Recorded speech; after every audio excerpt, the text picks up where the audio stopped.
ఖజానా కూడా ఇంత భద్రంగా దాచిపెట్టారేమో అలా దాచిపెట్టినాడు మా నాన్న. Hello beautiful people, welcome back to our channel.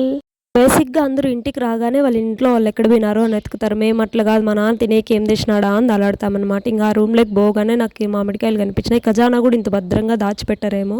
మా నాన్న అంత భద్రంగా మామిడికాయలన్నీ పేర్చి పెట్టినాడు అనమాట. ఒకటే తెచ్చున్నాడేమో అనుకున్నా, మామిడికాయలతో పాటు జాంకాయలు కూడా తెచ్చున్నారు. మన తోట దగ్గర జామ చెట్టు కూడా ఉందన్నమాట. అవి మన తోటలోటివి.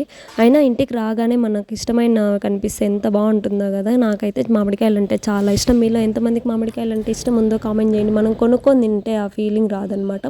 మన తోటలోటి కాయలు తింటే ఆ ఫీలింగే వేరు కదా. న్యాచురల్గా పండించిన కాయలు, ఏ కెమికల్స్ లేకోకుండా.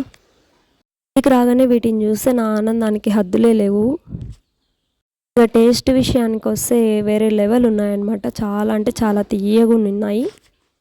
వీడియోస్ ఎవరైనా ఫస్ట్ టైం చూస్తున్నట్టయితే కొంచెం సపోర్ట్ చేయండి. Thanks for watching. బాయ్.